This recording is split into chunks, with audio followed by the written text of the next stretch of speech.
বিসমিল্লাহির রহমানির রহিম। ভাই ও বোনেরা, যে যেখান থেকে আমাকে দেখছেন এবং শুনছেন, আপনাদের সবাইকে আমার সালাম, আসসালামু আলাইকুম। আশা করি আপনারা ভালো আছেন, আমিও ভালো আছি। UK property gossip by Tasmina YouTube চ্যানেলের পক্ষ থেকে জানাই শুভেচ্ছা। আজ জানুয়ারি মাসের 18 তারিখ শনিবার 2025। এই মুহূর্তে লন্ডনের তাপমাত্রা আছে মাত্র 3 ডিগ্রি সেলসিয়াস। প্রচণ্ড রকমের ঠান্ডা। তো যা হোক, কিছুক্ষণ আগেই কাজ শেষ করে এখন বাসায় ফিরছি।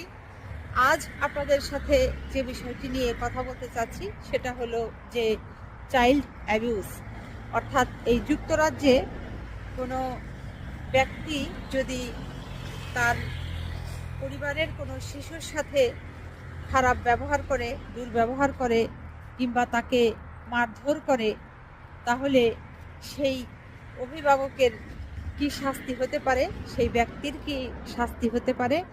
তাছাড়াও 18 বছরের নিচে যে ছেলেমেয়েরা আছে, এদেরকে যদি কেউ যে কোনো ধরনের অ্যাবিউজ করে, কোনো ধরনের অত্যাচার করে, তাদের সাথে কোনো অন্যায় আচরণ করে, তাহলে কি শাস্তি হতে পারে সেটি নিয়ে একটু কথা বলতে চাচ্ছি।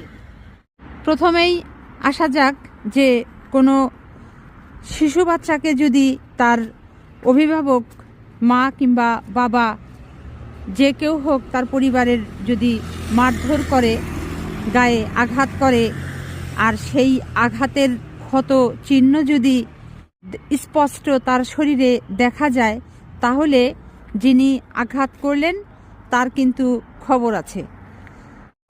প্রথমেই বলে নিচ্ছি, এই যুক্তরাজ্যে আইনের প্রতি সবাই খুব শ্রদ্ধাশীল, আইনকে মেনে চলে। শিশুদের ব্যাপারে যুক্তরাজ্যে আইন খুব কঠিন, কঠোর এবং কড়াকড়ি। যেহেতু এই দেশের আইন অনুযায়ী শিশুদেরকে কোনো রকমের মারধর করা যাবে না, গালিগালাজ করা যাবে না, শিশুদের সাথে কোনো অসৎ আচরণ করা যাবে না, অন্যায় আচরণ করা যাবে না।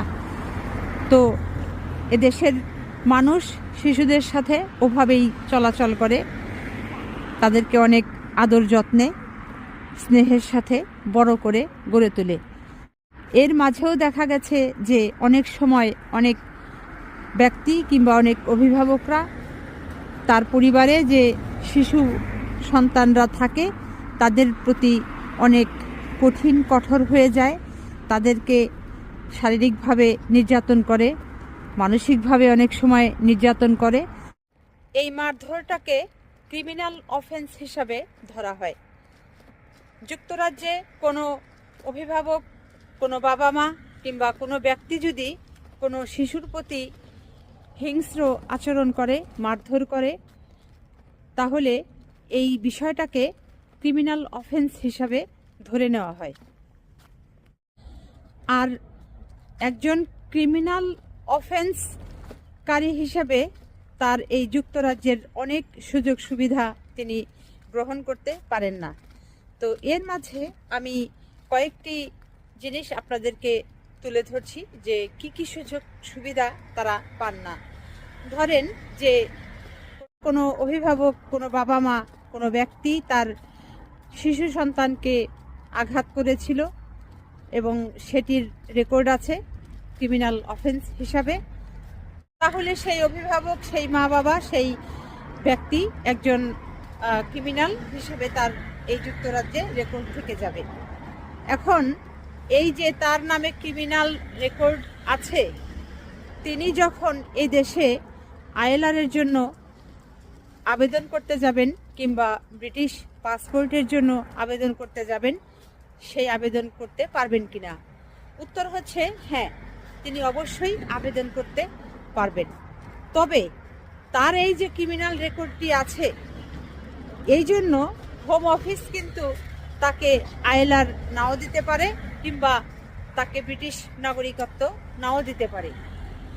দুই হচ্ছে যে ধরেন কারো আইএলআর আছে, ব্রিটিশ নাগরিকত্ব আছে, এটি তার পূর্বে থেকেই ছিল, আছে, কিন্তু পরবর্তীতে দেখা গেল যে সে তার সন্তানদেরকে মারধর করেছে, অত্যাচার করেছে, আঘাত করেছে, সেগুলোর প্রমাণ মিলেছে। তো এই রকম ঘটনার ব্যাপারে দেখা যায় যে অনেক সময় হোম অফিস তাদের এই ILR কেটে দেয় এবং ব্রিটিশ নাগরিকত্বও ক্যান্সেল করে দেয়। আসলে সম্প্রতি বেশ কয়েকটি ফোন কল পেয়েছি এবং তাদের অনেকের কাছ থেকেই অনেক ধরনের বাস্তব অভিজ্ঞতা জেনেছি। আজ চাইল্ড অ্যাবিউজ নিয়ে কথাগুলো বলার উদ্দেশ্য হচ্ছে এই যে এই যুক্তরাজ্যে আমাদের বাংলাদেশি কমিউনিটির শত শত হাজার হাজার লাখ লাখ মানুষজন রয়েছেন, ভাই বোনেরা আছেন। তো সবাই আশা করি এই চাইল্ড অ্যাবিউজের বিষয়টি আপনারা অবগত আছেন। যুক্তরাজ্যে আমাদের বাংলাদেশি কমিউনিটির ভেতরে চাইল্ড অ্যাবিউজ যে নেই বিষয়টা কিন্তু এরকম নয়, এখানেও কিন্তু চাইল্ড অ্যাবিউজ হচ্ছে। বাংলাদেশি কমিউনিটির লোকজনদের ভেতরে চাইল্ড যতটুকু অ্যাবিউজ হচ্ছে সেটি তার পরিবারের অনেক বাচ্চা মায়ের দ্বারা হচ্ছে, অনেক বাচ্চা তার বাবার দ্বারাও হচ্ছে। তো এরপর যেটি দেখা গেছে যে সোশ্যাল ওয়ার্কাররা ওই বাচ্চাগুলোকে ওই পরিবার থেকে নিয়ে যাচ্ছে। চাইল্ড অ্যাবিউজ করলে যিনি অ্যাবিউজ করবেন তার সর্বোচ্চ শাস্তি জেল পর্যন্তও হতে পারে। এই যুক্তরাজ্যে আমাদের বাংলাদেশি কমিউনিটির ভেতরে দেখা যায় যে অনেক সময় অনেক মায়ের দ্বারা বাচ্চারা অ্যাবিউজ হয়, আবার অনেক সময় বাবার দ্বারাও অ্যাবিউজ হয়। তো বেশিরভাগ সময় দেখা যায় যে বাবার দ্বারা বেশি অ্যাবিউজ হচ্ছে এবং এই অ্যাবিউজ হওয়ার পরে যেটা হয় যে সোশ্যাল ওয়ার্কাররা ওই বাবাটাকে বাসা থেকে বের করে দেয় যে তুমি যেহেতু বাচ্চার গায়ে হাত তুলেছ, অত্যাচার করেছ, তোমাকে তোমার বাচ্চারা চায় না কিংবা ভয় পায়, তোমার থেকে তোমার বাচ্চাদেরকে নিরাপদে রাখতে হলে, তোমার অত্যাচার থেকে তোমার বাচ্চাদেরকে নিরাপদে রাখতে হলে অবশ্যই তোমাকে অন্যত্র কোথাও থাকতে হবে। তখন ওই বাবাটি বাসা থেকে বের হয়ে যেতে বাধ্য হয়। এরপর যে মা থাকে, মায়ের সাথে বাচ্চাগুলো বসবাস করতে থাকে, কিংবা ক্ষেত্র বিশেষে এর বিপরীতটিও হতে পারে যে মা যদি কোনো কারণে ওই বাচ্চাদের প্রতি অন্যায় আচরণ করে, খারাপ ব্যবহার করে, মারধর করে, সেক্ষেত্রে দেখা যায় যে অনেক সময় মাকেও বাসা থেকে বের করে দেয়, বাচ্চাগুলো বাসাতে ওই বাবার কাছে থাকে, এরকমটাও হতে পারে। তো এখন কথা হচ্ছে যে শিশুদের সাথে অবশ্যই দুর্ব্যবহার, খারাপ ব্যবহার, বকাঝকা, মারধর এগুলো পরিহার করতে হবে, বর্জন করতে হবে। শিশুরা ফুলের মতো সুন্দর, তাদের সাথে সেই রকম ব্যবহার করতে হবে। আপনি একটি হাতে গোলাপ ফুল নিয়ে যেমন সেটাকে কত সুন্দর দৃষ্টিতে তাকিয়ে দেখেন, শিশুরা হচ্ছে ঠিক একটা গোলাপ ফুলের মতো সুন্দর, ওদেরকেও ওইভাবে আদর করে যত্ন করে বড় করতে হবে, মানুষ করতে হবে, গড়ে তুলতে হবে। অবশ্যই তাদের সাথে কোনো রকমের কেউ দুর্ব্যবহার, বকাঝকা এগুলো করবেন না এবং ক্রিমিনাল অফেন্সের খাতায় আপনাদের নাম লেখাবেন না।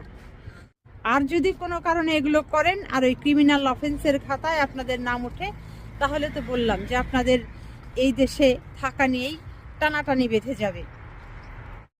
তো আজ এখানেই শেষ করব। সবাই ভালো থাকবেন, সুস্থ থাকবেন এবং আমার জন্য দোয়া করবেন। আমার এই চ্যানেলটিতে লাইক, কমেন্ট, শেয়ার এবং সাবস্ক্রাইব করবেন। আসসালামু আলাইকুম, আল্লাহ হাফেজ।